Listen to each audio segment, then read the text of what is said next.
Creo que ya estamos en contacto con el doctor Juan Manuel Casela. Buenos días. Buenos días, Masitini, ¿cómo anda usted? Muy bien, Casela, ¿cómo andás? ¿Bien? Bien, por suerte. Bien. Bárbaro. No sé si llamarte Juan Manuel, Casela, Cachi, ¿cómo hacemos? Como te guste, soy Juan Manuel Casela y Cachi. Bueno, mira, no puedo, porque recién estuvimos hablando con Alcir Argumedo y no podía dejar de preguntarle, porque ayer se cumplieron 68 años del fallecimiento de Eva Perón, y le hice una consulta, una evocatoria por parte de ella acerca de Eva Perón. Y como ayer también se cumplieron 130 años de la Revolución del Parque, que dio origen a la Unión Cívica Radical, me gustaría que nos hicieras, aunque fuera en un par de minutos, una evocación de lo que fueron aquellos acontecimientos de 1890. La Revolución del Parque expresó la reacción de un importante sector social con relación a la política que se estaba siguiendo desde el gobierno de Juárez Celman. El crecimiento espectacular de la especulación financiera, la emisión de moneda falsificada en la práctica, porque eran emisiones duplicadas con los billetes con el mismo número, es decir, un avance de los intereses particulares sobre la realidad del Estado, que además generaron una situación de corrupción pública muy notable. El régimen vigente era un régimen limitado desde el punto de vista político, que todos sabemos que era la oligarquía gobernando el país.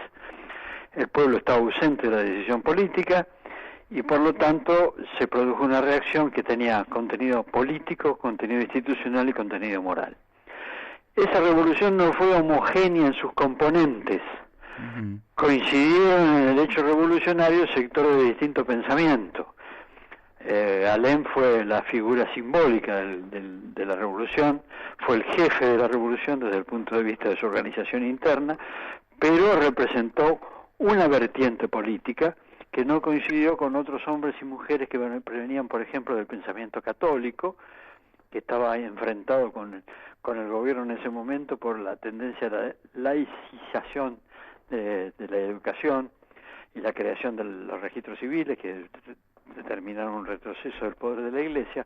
Por lo tanto, había sectores como el de Alem que representaban una reacción de carácter político y moral.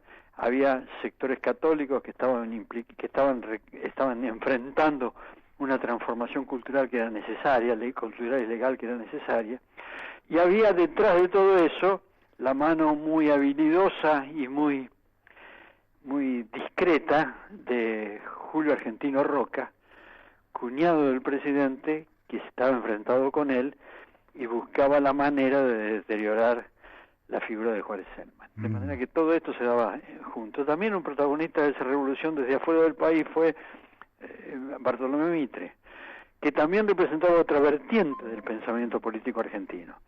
De ahí surge la falta de homogeneidad que tuvo la revolución y la inmediata división posterior a su fracaso desde el punto de vista militar, aunque ese fracaso fue, como reconoció el senador Pizarro, un triunfo político porque implicó la renuncia de Juárez Celman.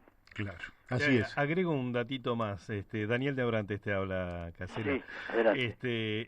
Lo leí el otro día.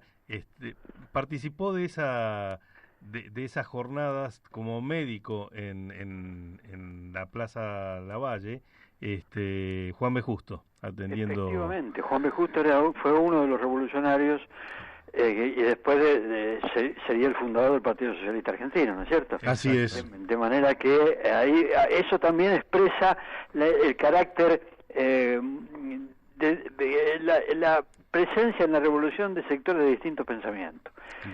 Juan B. Justo era claramente un hombre de pensamiento muy moderno en ese momento, además de un nivel intelectual superior, pero que no coincidía no coincidía con el pensamiento de Alem, que estaba más vinculado a una visión nacional. Así. Digamos así, en términos muy groseros, ¿no? Sí. Pero ya que nombraste a Alem, a Leandro Alem, para los oyentes, sí. yo no quiero hacer referencia a un ámbito en el cual estuve, es decir, una reunión por Zoom en la cual estuve, pero no quiero hacer referencia, pero sí quiero decirte que hay como una baja valoración de la ética pública en vastos sectores de la dirigencia política argentina. Por el contrario, Alem es como la expresión, por lo menos simbólica, ¿verdad?, de lo que sería la ética y la moral pública. ¿Vos sentís que hay un deterioro justamente de estos valores de ética, de moral, de republicanismo sano, honesto, en este momento? Es decir, un deterioro moral de todas estas cuestiones. No tengo la menor duda, no tengo la menor duda. A mí me preocupa profundamente ese proceso, porque lo veo en la política argentina, lo veo incluso afectando básicamente una generación posterior a la mía, que se caracteriza por el pragmatismo. La política argentina, y yo voy a hacer nombres propios aunque parezca poco común. Yo creo que la política argentina, a partir de los 90, fue profundizando su deriva pragmática, entendiendo por pragmatismo la búsqueda de los beneficios personales o sectoriales a cualquier precio, sin limitaciones morales. A mí me parece que eso no solamente destruye una base sustancial de la convivencia, como es la posibilidad de prever la conducta ajena, sino fundamentalmente le quita al hombre común la confianza necesaria como para delegar su representación. La política argentina, cuando cae en el pragmatismo inmoral o amoral, genera un vacío de representación que está afectando todo el sistema. A mí me parece que no estoy haciendo una denuncia solamente moral, estoy haciendo una denuncia moral, pero señalando además sus repercusiones políticas. Me parece que el pragmatismo es un acto de egoísmo personal e individual que se convierte en que transgrede las normas de convivencia. A mí me parece que la Argentina tiene una tradición de premiar a los transgresores, pero creo que desde los años 90 la viveza criolla, la ventaja personal, la maniobra se han impuesto como práctica política, no digamos aceptada, pero por lo menos tolerada por mucha gente. Claro. Ahora vengo a la actualidad, pero no tanto... Perdón. Sí, decime. Me olvido, no quiero omitir otro elemento, disculpame la interrupción, pero no quiero omitir otro elemento vinculado con la respuesta anterior. La búsqueda de la impunidad es la manifestación más tortuosa de ese nivel de pragmatismo. Cuando yo veo cómo se está tratando de manipular la organización judicial argentina, simplemente para salvar la libertad de un conjunto de delincuentes, siento que estamos entrando en un camino sin retorno. Uh-huh. Bueno, y sumamente importante todo esto que estás diciendo. Uh-huh. Bueno, yo te quiero hacer una consulta porque es evidente que la Argentina está mal en lo social, en lo económico, lo hemos dicho, en lo moral, tema de la deuda, tema de la vivienda, su sistema educativo, su sistema de salud, en fin, ambiental. Ahora, un camino sencillo para explicar las cosas es el chivo expiatorio, es decir, la culpa la tiene fulano, la culpa la tiene mengana o la culpa la tiene el otro, ¿verdad? ¿No sentís que hay una carencia de diagnóstico en la dirigencia política para poder explicar con algún grado de racionalidad por qué estamos en esta situación angustiante y angustiosa en la que nos encontramos? Puede ser que haya una falta de diagnóstico, pero me parece que es más grave que la falta de diagnóstico es la falta de propuesta. Es decir, acá efectivamente hay una falta de explicación, una falta de verificación intelectual de las razones de nuestra crisis, pero también hay una omisión muy fuerte, una incapacidad más que una omisión, una incapacidad muy fuerte para generar las respuestas necesarias. Acá la dirigencia política tiene que diagnosticar, pero a partir del diagnóstico tiene que tener caminos, alternativas, proyectos, forma de afrontar la realidad y modificarla. Y acá, además de que los diagnósticos pueden ser débiles o manipulados tendenciosamente, tenemos una falta de talento para la creación de respuesta, una falta de talento para convocar a la unidad detrás de ciertas políticas consensuadas. Me parece que eso es una demostración de la falta de calidad de la política argentina actual. Si tuvieras que decir, por ejemplo, si uno tuviera que llevar a una mesa, cualquiera, no me importa si la convoca el presidente o un profesor universitario o un sindicalista, no me importa, y tuvieras que decir cuáles son los 5 temas más importantes que debería afrontar la Argentina, ¿en cuáles estarías pensando? En primer lugar, en la educación, claramente. Por dos razones. Primero, porque hay un deterioro en la formación en Argentina que afecta a la calidad global de la sociedad. En segundo lugar, porque esto tiene además repercusiones económico-sociales muy claras. A medida que avanza el tema tecnológico, que se desarrolla con mayor velocidad la transformación tecnológica, es mayor la cantidad de gente que queda afuera por falta de educación, porque no está en condiciones de adaptarse a la nueva tecnología. Y por lo tanto, la falta de educación no solamente es un problema cultural, se convierte en un problema económico-social porque fractura la sociedad, deja mucha gente afuera del sistema. Me parece que ese es el primer tema que debemos. Además, nos impide utilizar todos los recursos humanos que tenemos. Claro. Es como cuando se impedía que las mujeres ingresaran a la educación superior, por ejemplo. Estamos perdiendo el 50% del talento potencial. En este momento, con un sistema educativo claudicante, no le estamos dando a la gente la posibilidad de que se sume al progreso tecnológico, que entiendan los nuevos sistemas productivos, que se convierta en un actor del crecimiento y de la distribución justa del ingreso. Por lo tanto, me parece que el primer problema es la educación. El segundo problema es la salud pública. El sistema de salud en Argentina es un sistema que gasta mucho y con muy pocos efectos positivos. Es decir, la relación entre el gasto y el efecto es negativo. Acá tenemos prácticamente 3 sistemas de salud que corren paralelos: el sistema público, el sistema privado y el sistema sindical. El costo de ese sistema es muy alto, la enorme cantidad de recursos que se aplican, el 9 puntos del PBI, se diluyen cuando se trata de verificar la calidad final de la salud, más allá del esfuerzo que hacen los profesionales de la salud para tener buena calidad. Pero digo, el sistema se vuelve demasiado fracturado, demasiado proclive a los negocios en algunos casos, y por lo tanto no funciona bien. Y eso, obviamente, una salud que no funciona bien es un detrimento muy fuerte. En tercer lugar, la infraestructura de carácter sanitario. También, ¿no es cierto? Nosotros tenemos un 20 millones de argentinos que no tienen cloacas. Nosotros tenemos todavía 5 o 6 millones de argentinos que no tienen agua potable. Los grandes centros urbanos presentan carencias en materia de vivienda que son espectaculares. Lo que ahora se denominan barrios populares, que son en realidad villas, son una demostración. Villas frente a las que todavía seguimos pasando y miramos por la ventanilla del colectivo para otro lado. Es decir, mantenemos un nivel de indiferencia que es suicida y además carente de solidaridad. Esas villas expresan claramente el deterioro del nivel de igualdad que debe existir en una sociedad democrática. En cuarto lugar, creo claramente que el orden institucional argentino, especialmente la justicia, es una demostración de deterioro que nos coloca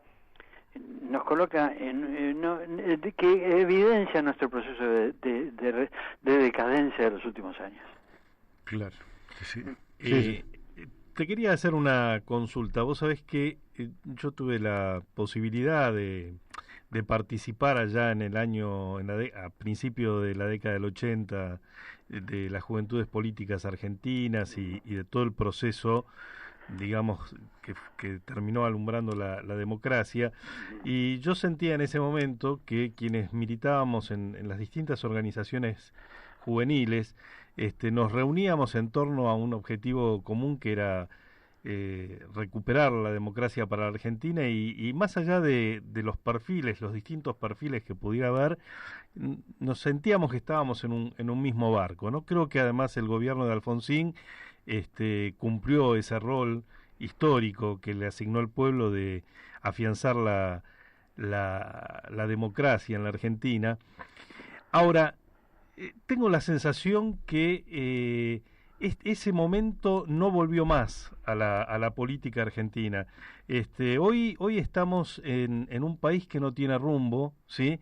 Con gente que plantea o que se cuestiona esta situación de la ausencia de un proyecto nacional desde distintos lugares. Hoy pasó por aquí Alfredo Abelín de la Cruzada Renovadora de San Juan, hizo un discurso fantástico. Después estuvo Alcira Argumedo, que también es amiga y que plantea lo mismo desde otro lugar. Te escuchamos a vos, que también estás planteando esta necesidad de estructurar un proyecto nacional con toda la experiencia acumulada desde el radicalismo. ¿Cómo salimos de esta encrucijada en este momento que estamos por atravesar la peor crisis de la Argentina, no sé, quizás en su historia?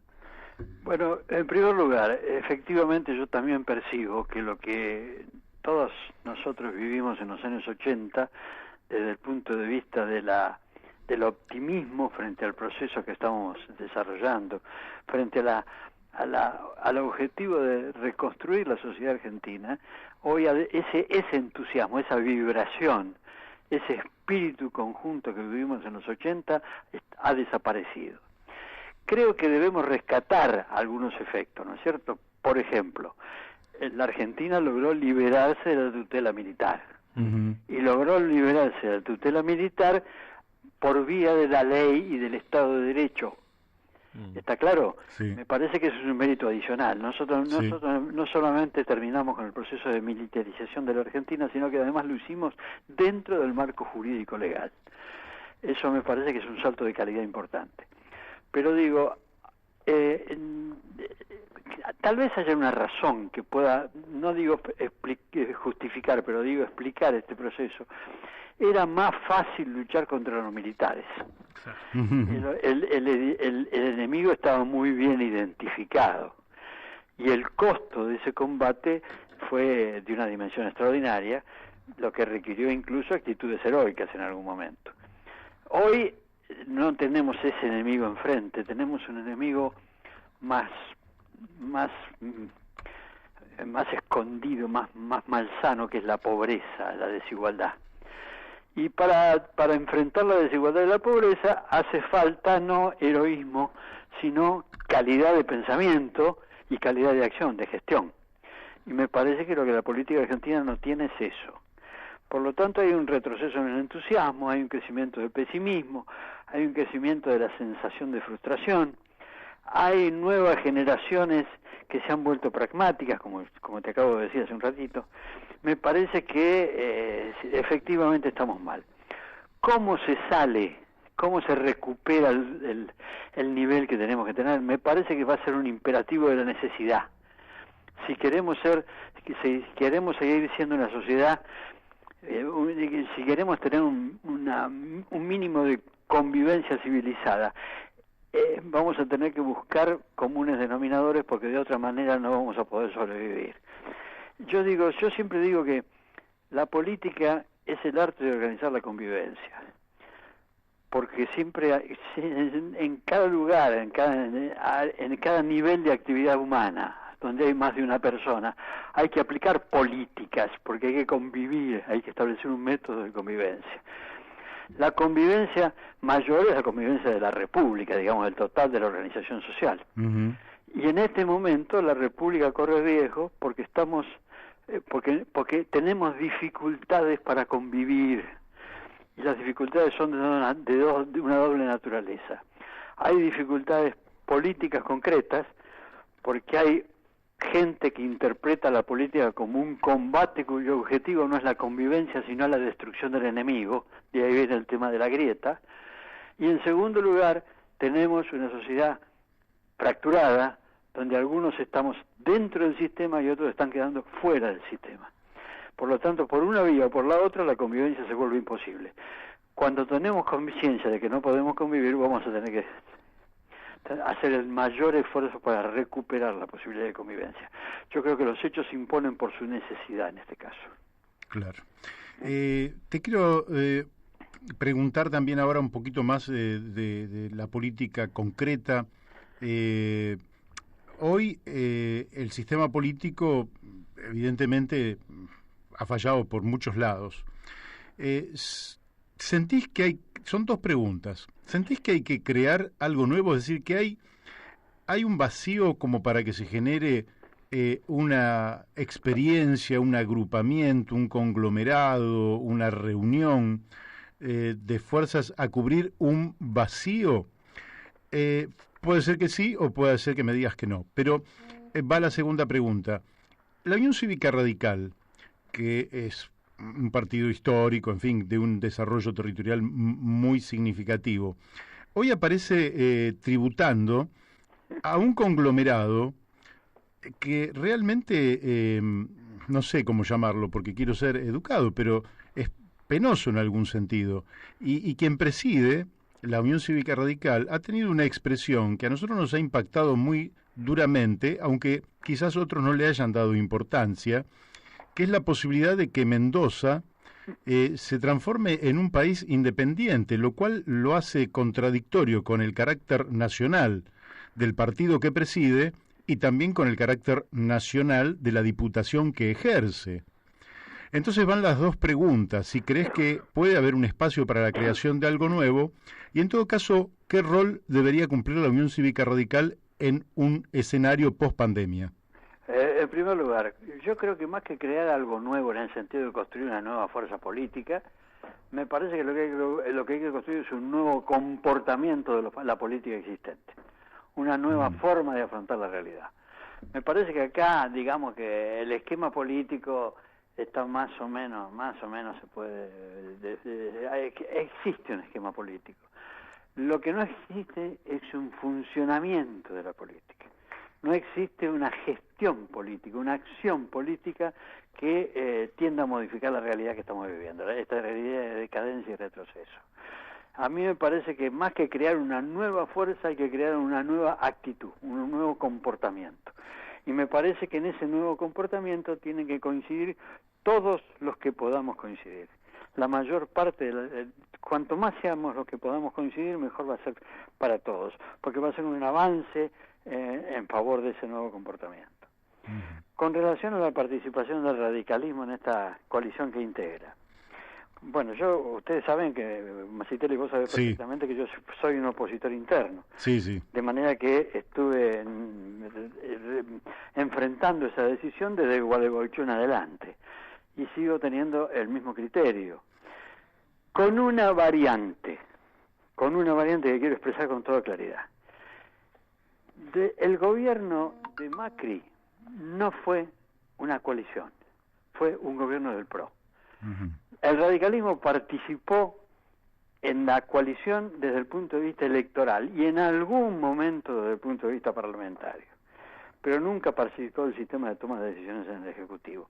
Esto no lo digo yo, lo vengo diciendo hace mucho tiempo, pero aparece, por ejemplo, confirmado el domingo pasado, exactamente ayer, en un artículo que publicó Botana en Clarín, donde específicamente Botana dice la coalición nunca fue una coalición de gobierno.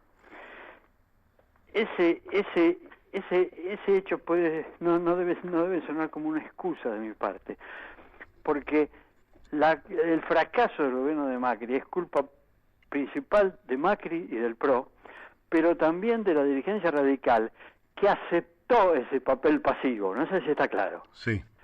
La dirigencia radical se mantuvo en silencio, prefirió especular antes que actuar políticamente, y con eso contribuyó al deterioro del gobierno de la coalición. ¿Cuál es la situación ahora? La situación ahora pasa por lo siguiente. Acá ahora tenemos en el gobierno también una coalición que integra por un lado a Cristina, por el otro Fernández, por el otro Massa, por otro el peronismo histórico, y por el otro incluso algunos nuevos integrantes de esa coalición que provienen de otros partidos, como de la Unión Cívica Radical, por ejemplo. Sí. Esa coalición está sufriendo internamente un proceso generado por la contradicción que existe entre un presidente designado a dedo y una vicepresidenta que tiene el poder real dentro de la coalición y que entiende la política como un combate a muerte del adversario, por supuesto. En ese sentido, hoy la democracia argentina tiene un riesgo fuerte, que es la consolidación del cristianismo dentro del gobierno. Y ahí hay que tener una oposición sólida que nos permita prevenir el mayor deterioro institucional posible. Creo que esa oposición sólida hay que crearla, en el sentido de generar las actitudes políticas necesarias para defender el Estado de Derecho. Pero que esa oposición, además de defender el Estado de Derecho, tenga respuestas concretas con relación al problema de fondo, que es el problema social en la Argentina, el problema de la pobreza y la exclusión. Uh-huh. Me parece que ahí tenemos que trabajar, No se trata solamente de ejercer la oposición, se trata de ejercer la oposición en términos de control, se trata de ejercer la oposición en términos de propuesta alternativa, una propuesta con fuerte base social. Me parece que ese es el camino que tenemos que encontrar. ¿Podríamos decir que no habría que regalarle la oposición al neoliberalismo o al conservadurismo? Obviamente, por eso yo le digo a los radicales que quieren continuar en la coalición, con esta coalición, si repetimos la coalición en que estamos, vamos a tener el mismo fracaso que ya tuvimos. Acá hay que integrar la coalición de otra manera, con nueva conducción, con nuevo funcionamiento, con nuevas incorporaciones y con nuevas ideas, con nuevas políticas públicas. Es la única manera, me parece a mí. Segundo asunto, me hablaste de Cornejo y su secesionismo. Sí. Bueno, yo tiendo a pensar quiero pensar que Cornejo no advirtió que ha dejado de ser el gobernador de Mendoza, no advirtió que es el presidente de un partido político nacional y no advirtió que hoy integra un poder del Estado que es de carácter nacional también. Uh-huh. Me parece que la reacción de Cornejo es la reacción de un dirigente provincial que no ha tenido, que repito, no ha tomado conciencia de que se ha convertido en un dirigente nacional, por lo menos desde el punto de vista formal o aparente. Creo que la mención de la posibilidad de una secesión mendocina es una barbaridad desde el punto de vista histórico, si tenemos en cuenta que a la Argentina le costó 40 o 50 años llegar a la unidad nacional. Sí, claro. Y que eso implicó mucho sufrimiento, muchas muertes, mucha confrontación interna, mucha guerra civil. Entonces, hay que ser muy cuidadoso cuando se mencionan estas cosas, porque no hay que despertar fantasmas ya que deberían estar muertos hace mucho tiempo. Uh-huh. Y en segundo lugar, creo que el presidente del Comité Nacional de la Unión Cívica Radical tiene la obligación de pensar primero en el país. Uh-huh. Y después hacer las salvedades que quiera hacer desde el punto de vista del interés provincial. Este ha sido un problema de la Unión Cívica Radical. Yo he sido secretario general y vicepresidente del Comité Nacional en 3 o 4 periodos, y la percibí desde adentro. Hay una tendencia a la fractura del partido, a la pérdida de percepción del carácter nacional de la Unión Cívica Radical. El radicalismo en algún momento avanzó hasta convertirse en una asociación laxa de partidos provinciales y en algún momento aún más en una asociación laxa de caudillos locales. Ha perdido conciencia de la necesidad de tener una visión del país en su conjunto. Pero lamentablemente este defecto no es solamente el defecto de la Unión Cívica Radical, es el defecto de la política argentina en su totalidad. La visión de país la hemos perdido, no la hemos perdido, pero la hemos convertido en una especie de mitología de carácter verbal y que no se ejecuta en la realidad de los hechos cotidianos. Bueno, la última que te voy a hacer es muy sencilla. ¿Sos optimista respecto del futuro? Yo soy optimista con relación al futuro de la Argentina. Y soy optimista a partir de, primero, mi optimismo no me involucra a mí personalmente. Yo por mi edad no voy a ver ese futuro, no lo voy a vivir. Por lo tanto, mi futuro es auténtico, no me subo al colectivo. Yo creo que el colectivo va a llegar a destino, aun cuando yo sé que estoy abajo del colectivo. No sé si está claro. Sí, sí. ¿Por qué digo eso? Porque Argentina tiene reservas humanas y reservas materiales suficientes para convertirse en un gran país. La Argentina probó que puede ser un gran país. La probó con el episodio que yo acabo de mencionar. La probó cuando dejó de soportar la tutela militar. Sí. Afrontó la tarea importantísima de darle a la democracia un sentido concreto más allá de la simbología que tiene la palabra. La Argentina estuvo en condiciones de desarrollar un proceso de liberación de la tutela militar que pasó por el juicio a las juntas, episodio poco común en la historia de la humanidad.